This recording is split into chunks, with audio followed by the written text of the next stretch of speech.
I want to talk about hydrogen next. It's a very alternative power source, and it's something that's been kind of mooted and talked about a lot in the UK, but only sparingly. It's not something that you see. You don't see a lot of hydrogen cars going around, at least I've not noticed them anyway. Hybrids and electric are a lot more popular, but there's some people, particularly in Japan, I think, that are very much like, this is the future of clean energy. Can you kind of explain why that is, and if it's likely to become very popular very suddenly, perhaps? Well, I think the time in which it's going to take to become popular is going to be dependent on the infrastructure. It's similar to electric cars, where you're going to want to have a place where you can go charge. You're going to want to have a place where you can fill up your hydrogen tank. So ultimately, before it becomes commercially viable, that infrastructure has to be built up. But in the meantime, what is a hydrogen engine? And the beauty of it is that the primary exhaust is water. So when you have a hydrogen power unit, especially one with a fuel cell, you can actually drink the exhaust. So there's two types of hydrogen combustion, if you want to call it that. The first one being actually combusting the hydrogen in an internal combustion engine. Again, a primary exhaust is water. However, because of the high temperatures that you get, you also have nitrogen oxide emissions, so NOx emissions. So it's clean from a carbon footprint standpoint, but not so much for all the emissions. However, the nice thing about it is it's loud and it sounds like an internal combustion engine. So in some respects, it's a drop-in fuel. But probably one of the biggest problems is the size of the fuel pressure vessel that you would need, especially if you store hydrogen as a gas.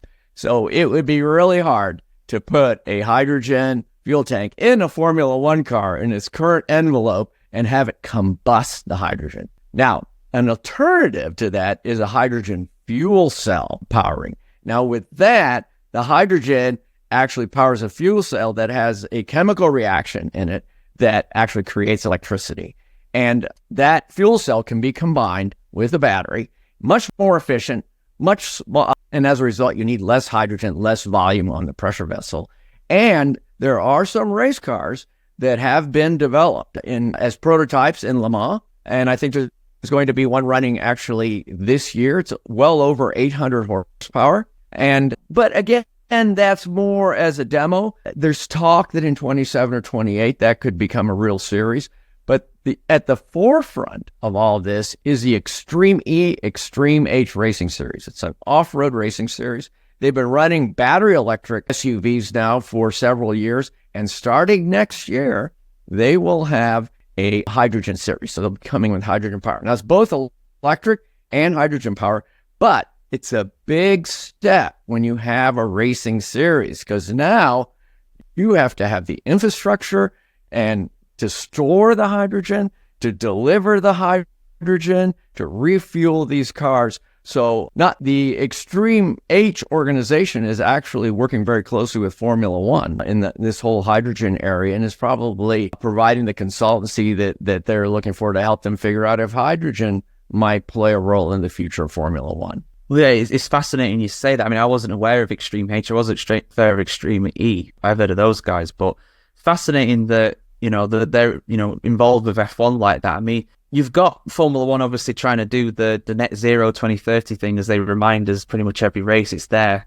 They're not hiding from it. Is that something that could potentially tip the scales? Obviously, we've got changes coming in for 26, but that's still not net zero. It's still 50-50.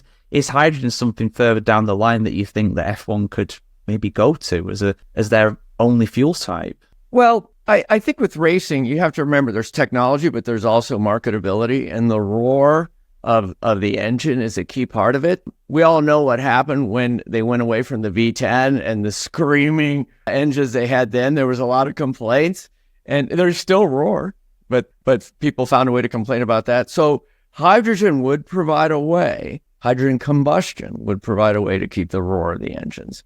So in that sense, it'd be good, but you have to overcome the issue, the volume of the pressure vessels and that type of thing, the infrastructure that goes with it. But if series like Extreme H can do it, if it's being considered in Le Mans, why not potentially for Formula One? Like you say, there's a lot of discussion about what they're trying to do for net zero for 2030. but the options are all on the table, and knowing exactly what's going to happen in 2030 or beyond is probably still up for decision and research and, trying to figure it out. But in the end, marketable and not technology just for technology's sake. I mean, you want to go to a race and it's got to be exciting and fun for all of the senses, and probably even the auditory ones. Yeah, I do remember the pushback in 2014. People were saying Formula One's dead. It's never gonna recover from it. And now it's more popular than ever. So there you go. You shouldn't try and predict these things or listen to all the fans at the end of the day. You can't please everybody. But yeah, hopefully you guys have been pleased listening to this discussion with me and Ed here. If you want to suggest a topic for us to talk about next, by all means leave a comment on our socials. Ed's a former VP of Siemens Motorsport, so he's got a very rich vein of experience and knowledge to tap into there. So yeah, and of course follow and subscribe our video channels and our audio channels to see much more content just like this.